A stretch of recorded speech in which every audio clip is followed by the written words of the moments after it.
Tadi sambutan demi sambutan luar biasa disampaikan oleh guru-guru kita, para tokoh kita. Ada yang saya tertarik apa yang disampaikan oleh Al-Muhtaram Al-Mukarram Profesor Dr. Din Samsuddin. Tadi ada pesan menarik, beliau ingatkan kita semua bahwa negara ini sedang dirusak oleh si brengsek. Ya, saya nggak salah dengar tadi kan? Betul. Siapa? Si brengsek. Cakep betul tuh istilah. Boleh saya pinjam Pak Din ya? Saudara, memang betul semenjak si brengsek ini muncul, semua jadi brengsek urusan.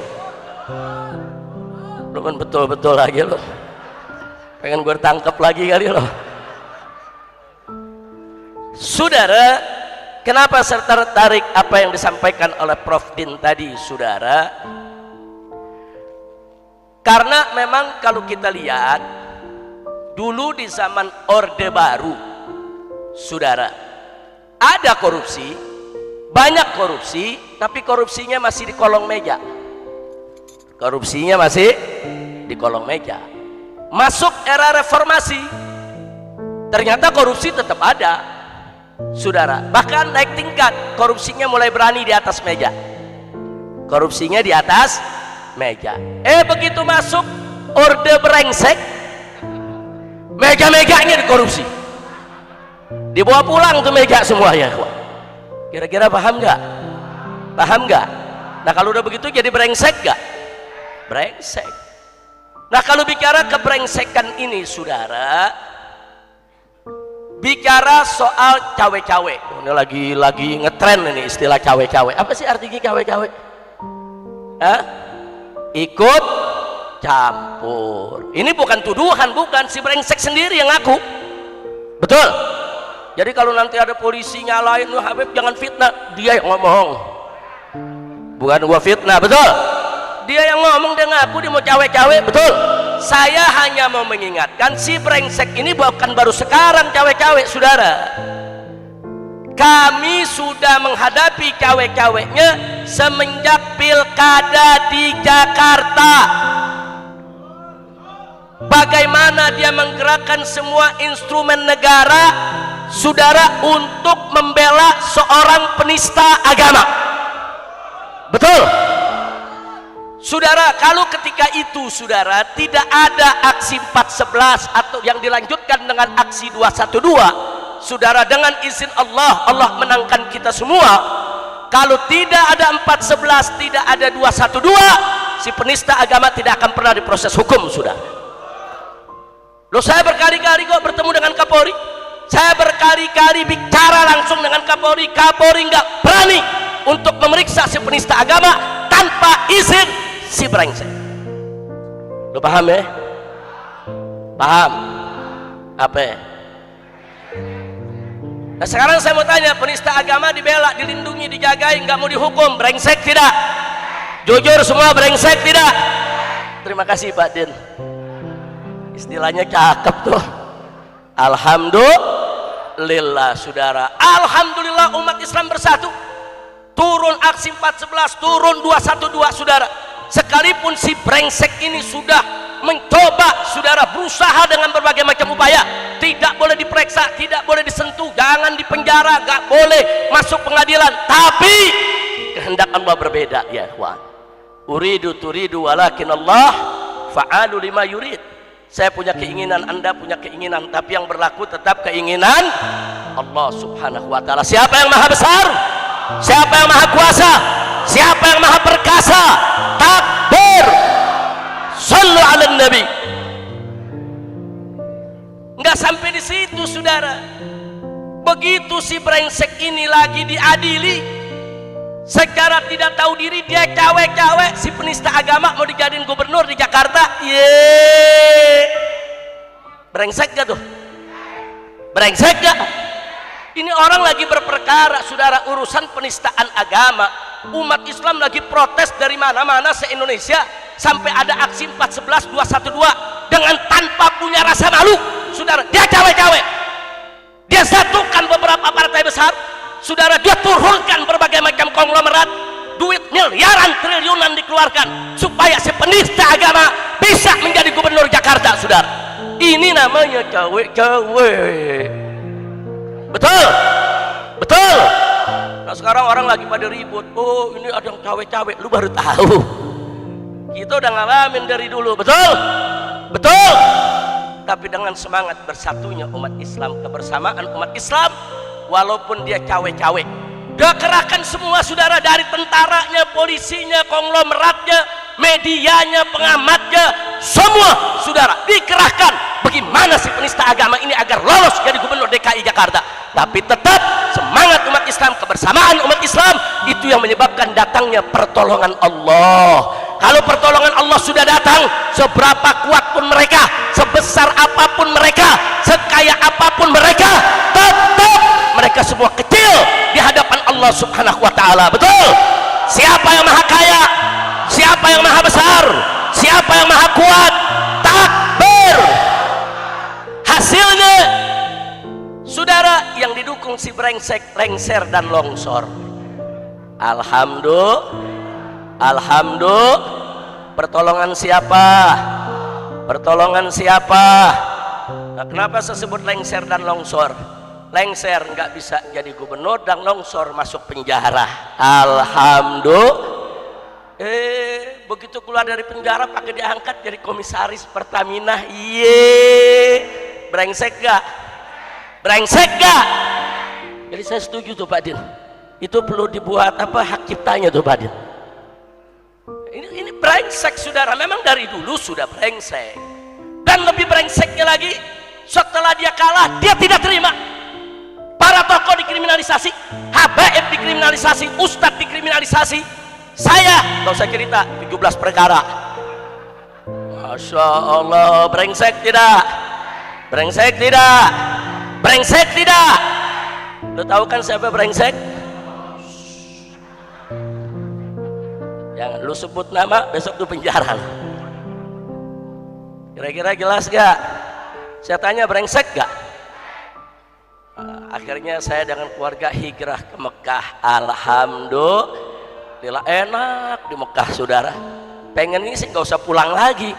Lu sih suruh gue pulang semua. Karena sampai sini gue di penjara.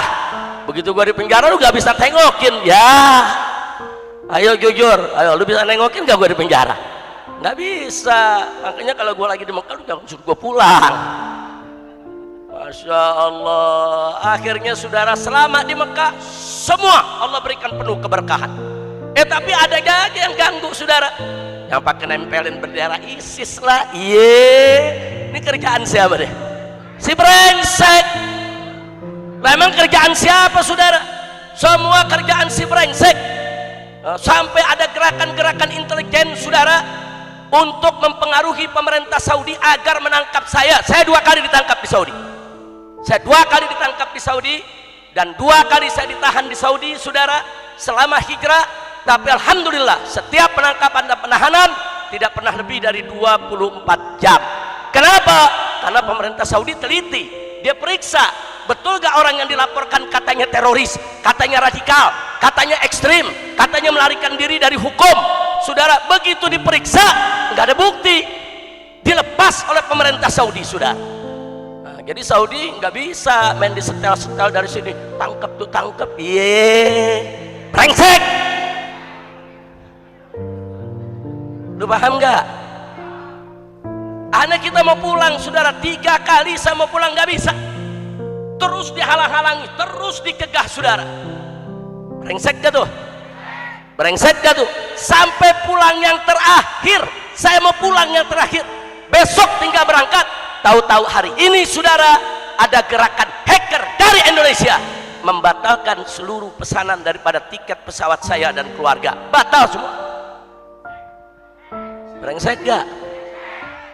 Oh, kita protes, kita punya tanda bukti pembayaran, kita usahakan lagi, dapat lagi itu tiket dengan pesawat berbeda, jam yang sama, saudara.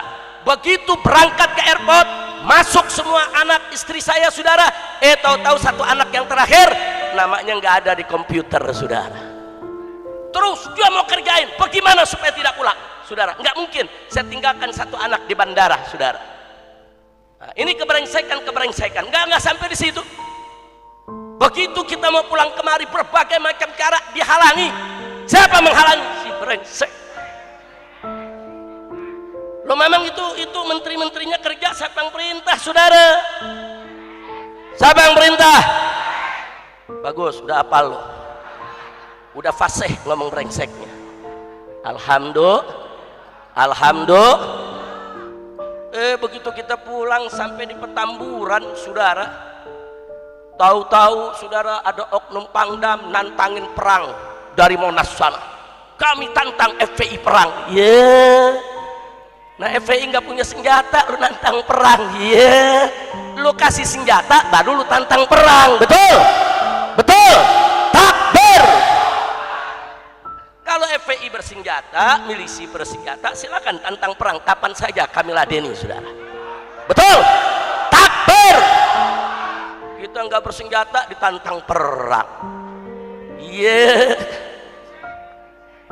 Ada jenderal bintang 4, saudara, nantangin juga, kami akan tangkap Habib Rizik, kami akan bubarkan FPI. Kenapa? Lagi ngejilat si brengsek. Supaya apa? Supaya diangkat jadi nomor 1 di kepolisian, saudara. Tahu kita semua, saudara, innalillahi wa inna ilaihi raji'un. Saya tanya, kondisi-kondisi seperti itu brengsek tidak? Brengsek tidak? Oh, nggak puas sampai di situ, saudara, ngadepin saya nggak berani. Foto saya baliho dimusuhin. Tahu loh, jenderal brengsek. Betul. Loh, kenapa dilakukan itu? Buat ngejilat, saudara, supaya dapat pangkat yang lebih tinggi dari si. Lu paham nggak? Kayaknya dari tadi lu banyak yang nggak paham. Ngerti? Paham? Nggak sampai di situ, saudara. Ada pasukan elit tentara dikerahkan ke Petamburan. Namanya Kopsus, Komando Operasi Khusus. Ini bukan sembarang pasukan, saudara. Ini pasukan paling elit di Indonesia, saudara. Isinya, saudara, orang-orang terbaik, prajurit-prajurit terbaik. 1 dari Kopassus, Angkatan Darat. 2 dari Marinir, Angkatan Laut. 3 dari Kopasgat, Angkatan Udara, saudara. Prajurit-prajurit terbaik dimasukkan dalam pasukan elit, dikerahkan ke Petamburan. Saya bukan soal dikerahkannya, tapi baca SOP-nya, baca aturannya. Kopsus tidak bisa digerakkan oleh siapapun, termasuk Panglima TNI. Yang bisa menggerakkan Kopsus hanya Presiden. Itu SOP-nya, saudara. Ada urusan apa itu Kopsus dikerahkan ke Petamburan? Lu mau perang? Ini Petamburan, bukan pertempuran. Betul? Pertempuran di Papua. Betul, tentara kita dipotong-potong di Papua, marah gak? Prajurit-prajurit kita dibunuhi di Papua, marah tidak? Kirim pasukan ke sana, perangi mereka. Bukan datang ke Petamburan. Nah, jadi kalau ada pertanyaan, kenapa itu semua terjadi, saudara? Ini namanya sedang cipta kondisi. Cipta kondisi apa? Semua yang saya rangkaikan tadi itu cerita sedang dicipta kondisi supaya bangsa Indonesia menerima framing kalau Habib Rizik itu musuh negara, Habib Rizik itu musuh pemerintah, Habib Rizik itu pengacau, pembuat masyarakat tidak aman. Itu dikondisikan, saudara, di framing. Semua media memberitakan, saudara. Ada target, bukan tidak, supaya kalau nanti Habib Rizik dibunuh, orang anggap, oh wajar, memang musuh negara kok, oh wajar, memang pengacau kok, oh wajar, memang itu nggak disukai oleh negara. Jadi kalau besok nanti FPI dibubarkan, oh wajar, memang sudah di framing sedemikian rupa bahwa Habib Rizik dan FPI pengacau. Dan itu terbukti, saudara. Begitu selesai mereka framing semua, terjadilah peristiwa KM50, saudara. Jadi saya mau ambil ringkesan saja. Dalam KM50 adalah si brengsek. Dalam KM50 adalah si. Jangan pikir kita diam. Ada saatnya saudara. Nanti satu saat akan kita seret dia ke jalanan. Akan kita adili dengan masyarakat, dengan rakyat saudara. Nyawa dibayar dengan nyawa, darah dibayar dengan darah. Enggak boleh kita biarkan ada oknum-oknum aparat berseragam biadab menculik, menyiksa, membunuh.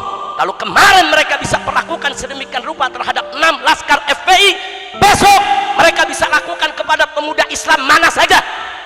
Bisa terhadap saudara-saudara Anda, bisa terhadap kerabat Anda, bahkan bisa terhadap diri Anda sendiri saudara. Dan pembunuh tersebut sampai hari ini masih berkeliaran. Setiap saat mereka bisa culik orang, siksa orang, bunuh orang tanpa dihukum.